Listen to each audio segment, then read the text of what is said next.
Okay. Okay, we'll do it on. We'll just have, okay.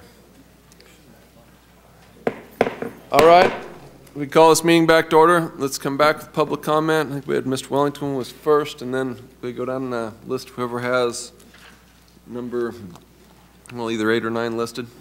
Thank you, Mr. Chairman. For the record, Ken Wellington, Elko County. A couple things, and I'm going to make this clear. I have 3 other witnesses that were with me in the Cat Creek area up above McDonald Creek, up above Merritt Mountain, that saw a wolf, and it was not running with, but around 6 other, there were 6 coyotes with it working on an antelope herd. And it was so far away for us, but we broke it out, and we, upstanding people, I mean, retired police officer from here, a current engineer, firefighter from here, and an executive with one of the casinos was with us when we saw this. That was 2 years ago. I came and I spoke with Russ Mason, who pulled me aside and said there had been 2 that had been observed within the wilderness area of the Jar Bridge, and they had not paired yet at that time.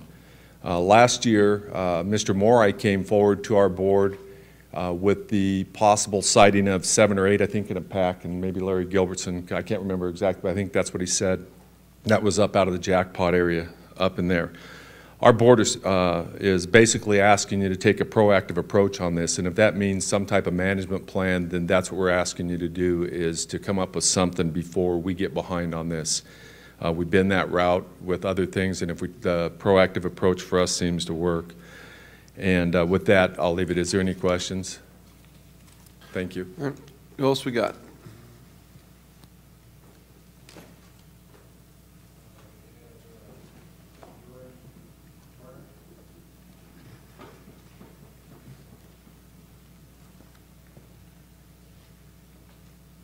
George Corner, representing Nevada Outfitters and Guides Association, and we'd urge you to do the same thing, take a proactive approach. I'm not sure what the solution would be, but the outfitters have much the same concerns. We also have another concern that hasn't been brought up.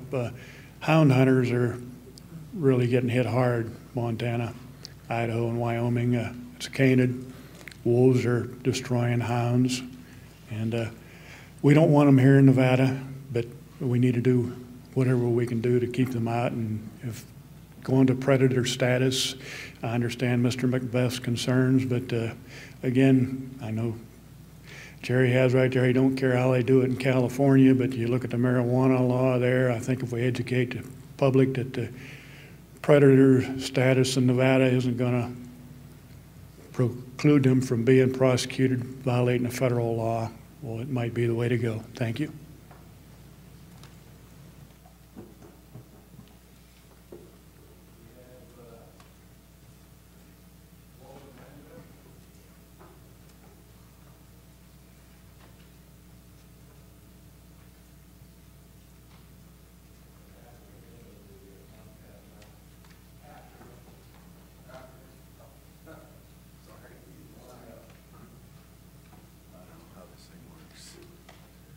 Is this thing on? I guess it is. Okay. Walter Mandeville, Lyon County Board to Manage Wildlife. Good morning, everybody. Our board met about 2 weeks ago, and as usual, we hardly had any attendance. We had some wild horse folks there. Been trying to move the board meetings around to get some public involvement, but our board had voted to allow or to keep the wolf regulation as is and allow the wildlife, U.S. Fish and Wildlife Service to continue to develop their processes. And if we have problems with wolves, we also have wildlife services that can be called in to assist in a wildlife problem or a livestock problem. So that's the way we voted, to leave the thing alone until the wolf is, the listing is lowered or something changes. I did a research on the Rabies Control Commission that was developed back in about 1916, and there was actually a wolf killed in Elko County. I believe it was in 1917. So there's a chance for those guys to be over here for sure. So I thank you for your time.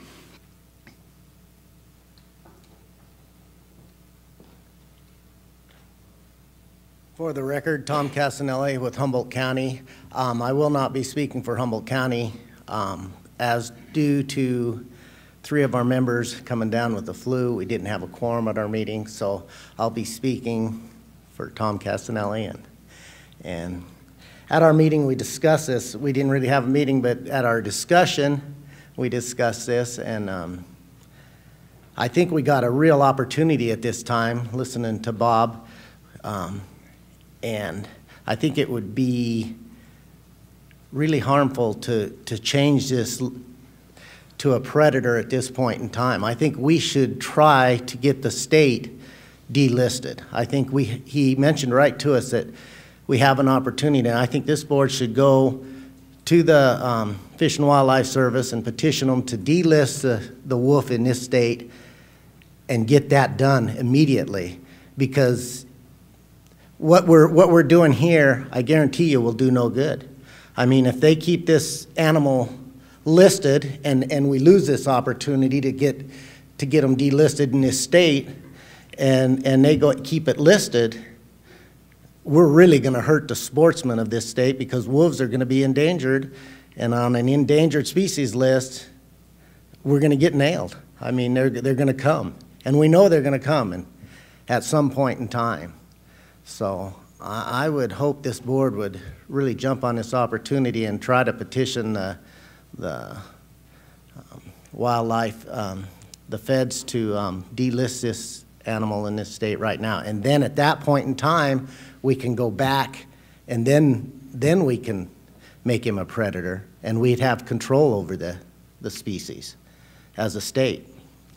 I'd like you to think of that real seriously as we go into this vote for number 9. Thank you.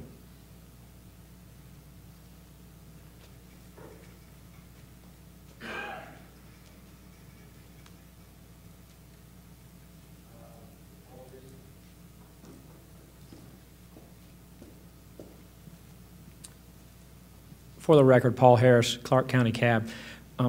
I guess I would just ask the commission to consider the confusion factor. If you make the wolf a predator, yet there's U.S. Fish and Wildlife saying it's an endangered species, and how are you going to get that out to the hunting public that we say it's a predator, but Big Brother says it's an endangered species? We all know wolves are here to stay. I don't want to see wolves eating our elk or any other wildlife in the state, but I would just ask you to consider the confusion factor that the sportsmen are going to face. How are you going to say that in a regulation? It's a predator, but you can't shoot it. There's going to be a big confusion factor, and when someone does shoot it and the U.S. Fish and Wildlife is trying to prosecute them, I would imagine that their attorney is going to be contacting the state to say, you made this a predator and you said this guy can shoot it, but he couldn't shoot it because it's endangered species. So that's my only comment.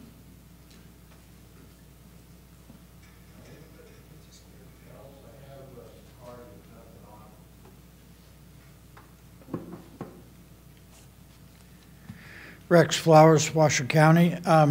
You know, this is one of those situations we voted to delist the animal, but again, we had none of this information available to us. This is one of, like I said, one of those situations that perhaps if we had informational at one meeting and then it carried to the next meeting, then it could go back to the boards, and that would allow the boards to have the full content of what we're trying to get to. After listening to what Mr. Williams had to say and stuff, our board may not have voted that way. I can't, you know, but given the fact we had no information, we voted to deregulate it. And I'd like to see this continued so that everybody would have an opportunity to get the full gist of what's going on. Thank you. All right, is that it? Is that all public comment? Any further public comment on this? Seeing none, we'll close public comment. Come back to the commission. Mr. Vogler.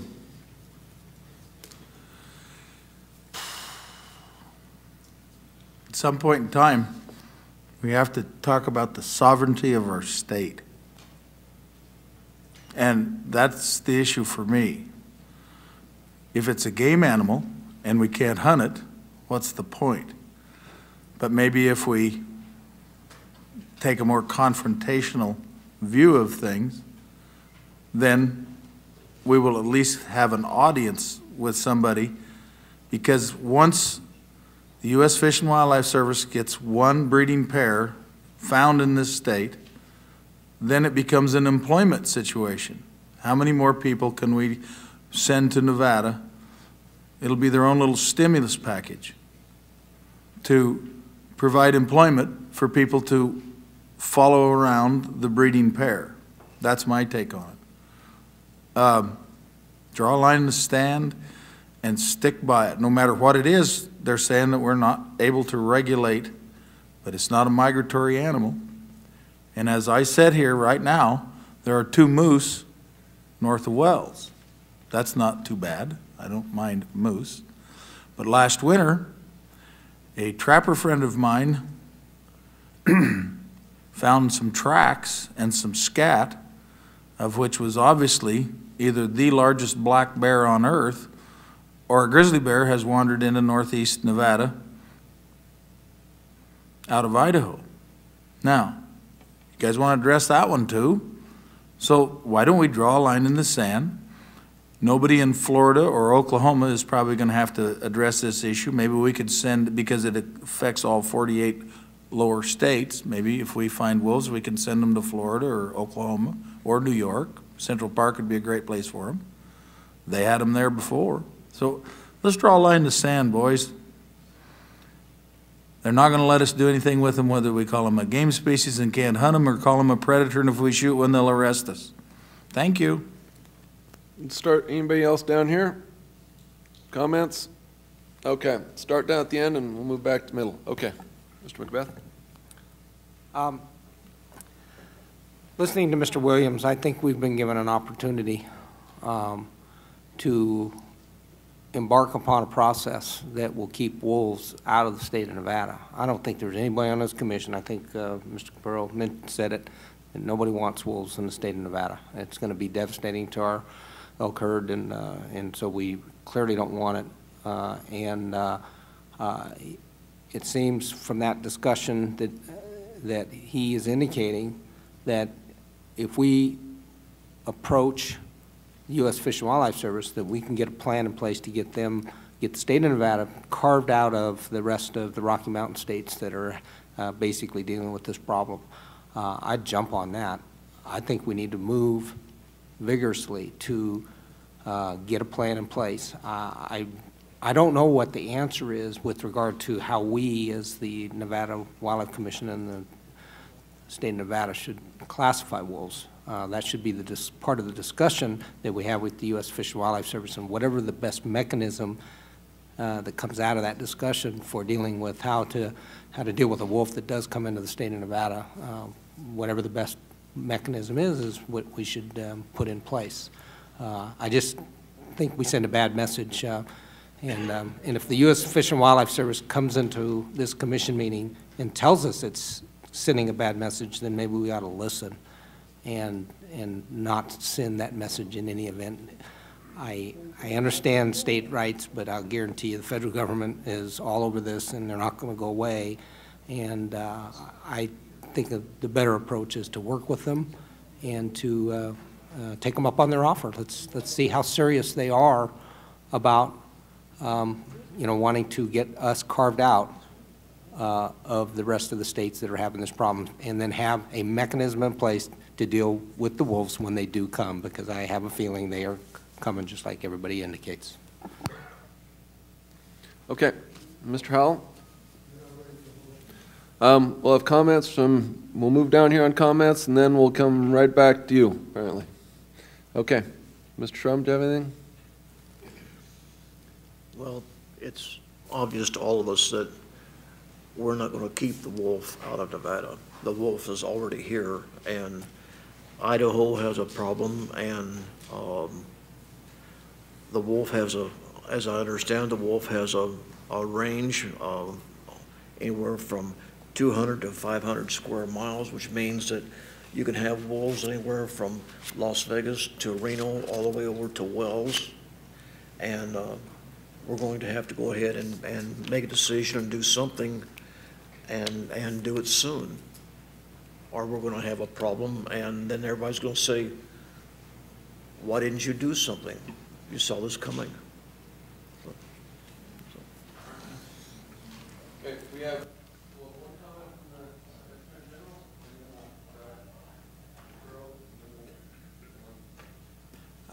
we've looked at this issue before Ken came here, but if we're going to petition the Fish and Wildlife Service, it's got to go through the governor. The governor has to approve that. So just so you know, that's part of the process.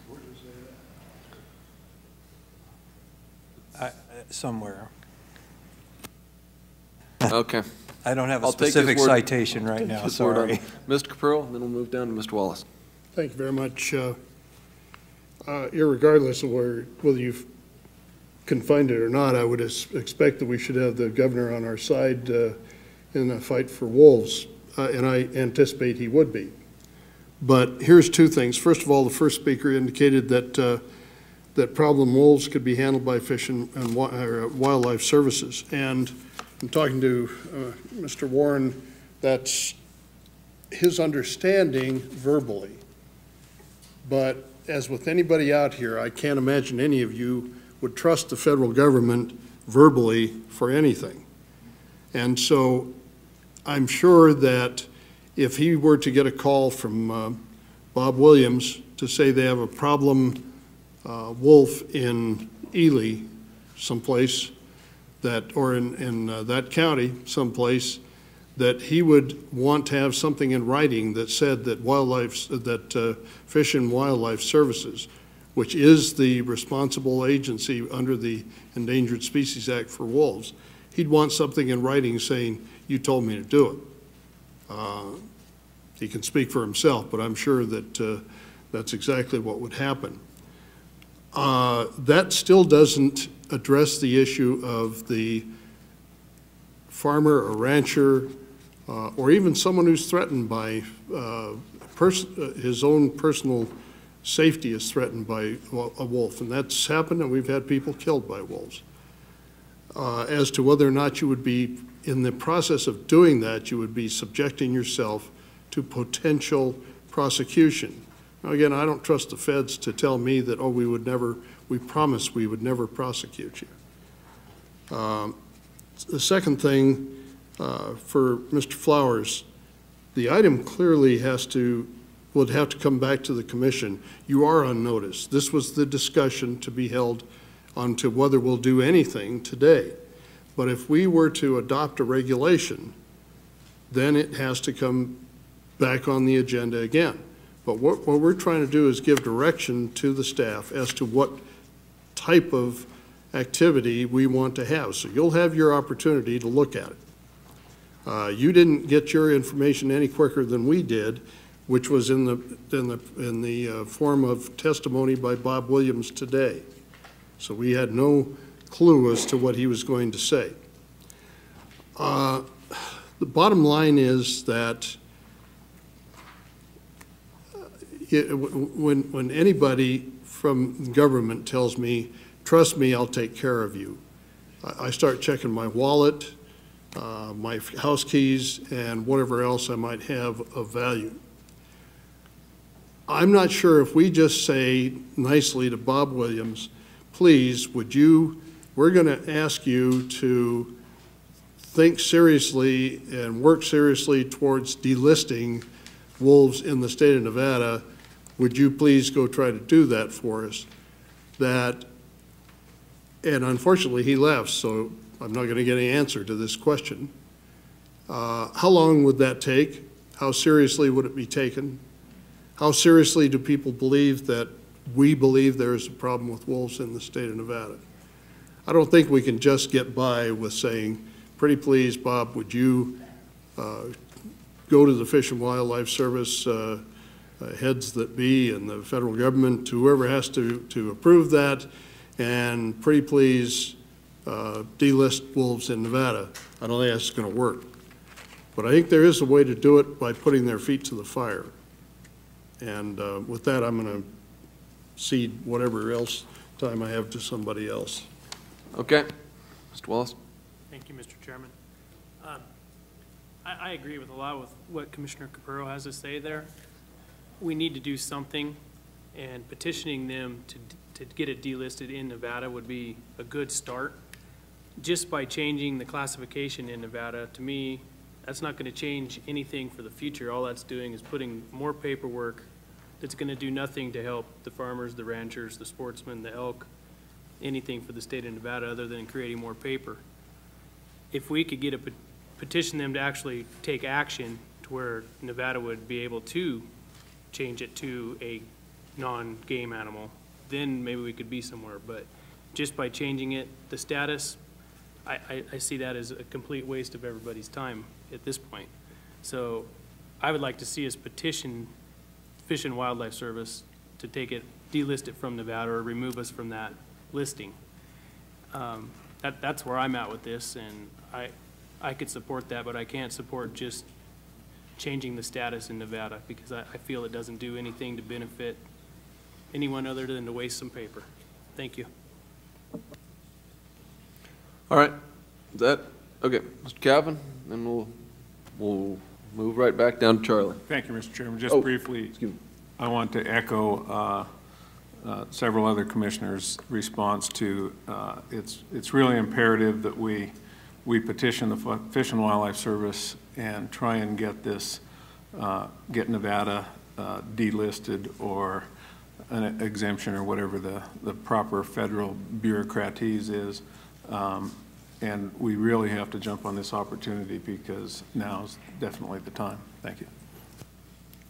All right, let's move on down to Mr. Howell. You had something for us? If you're ready for a motion, I got it. Bring it. I'd like to move that this commission instruct the department to start a dialogue with the Fish and Wildlife Services to delist the wolf in Nevada through the governor's office. That being said, I also include in this motion, regardless of the outcome, on April 1st of 2011, that we change the status from game animal to unprotected species, regardless of what the feds come up with. Okay.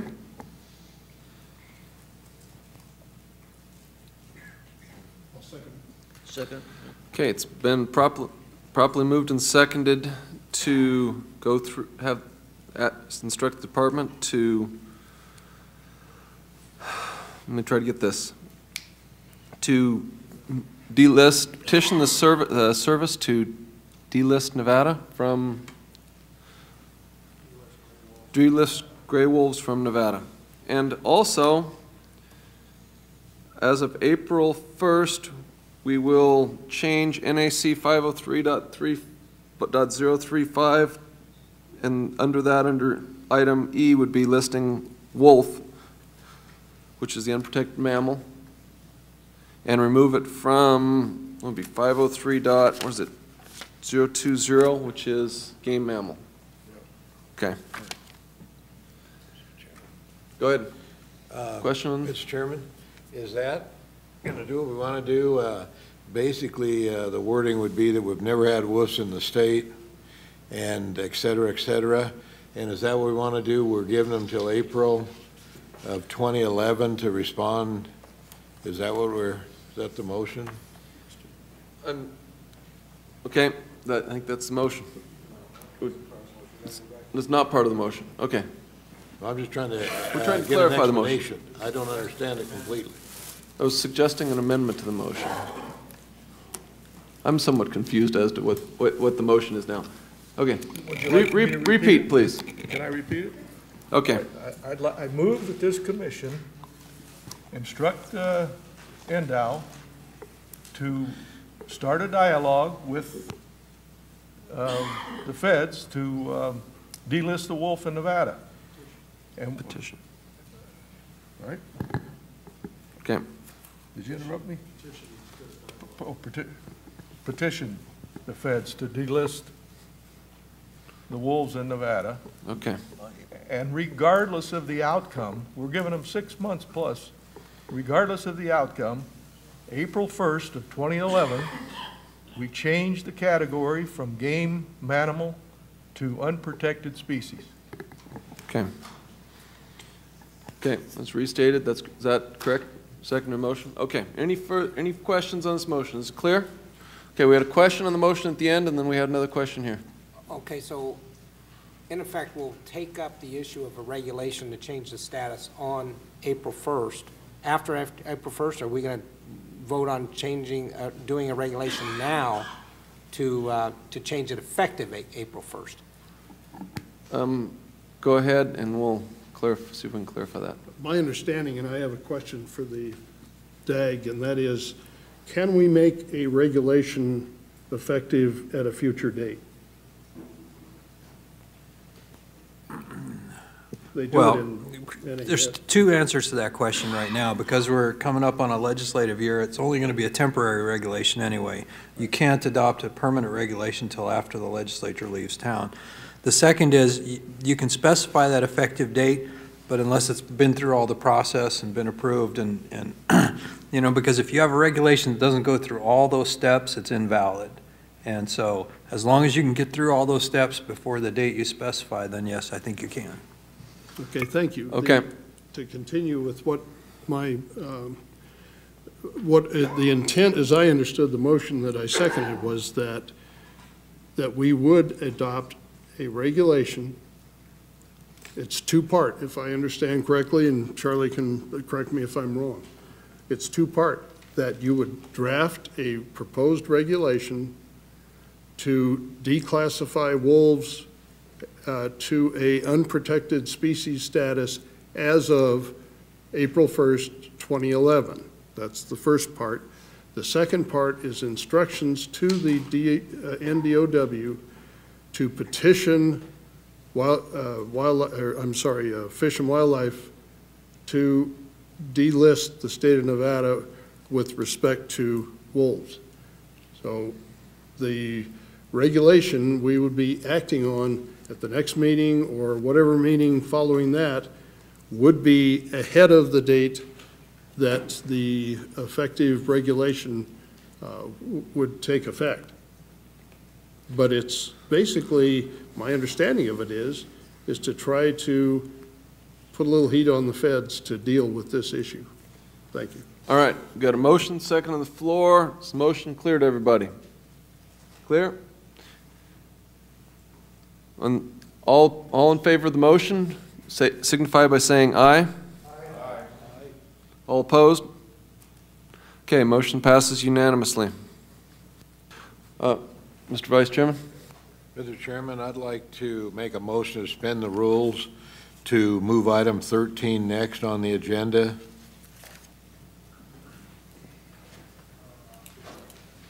Okay. Because we have a speaker that has a time commitment and okay, might have to leave. Requires 2/3 majority vote. It's non-debatable, anything else. So we can everybody understand the motion?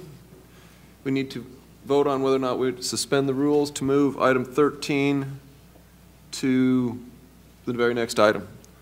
Everybody understand the motion? All in favor, signify by saying aye. Aye. All opposed? Motion passed unanimously.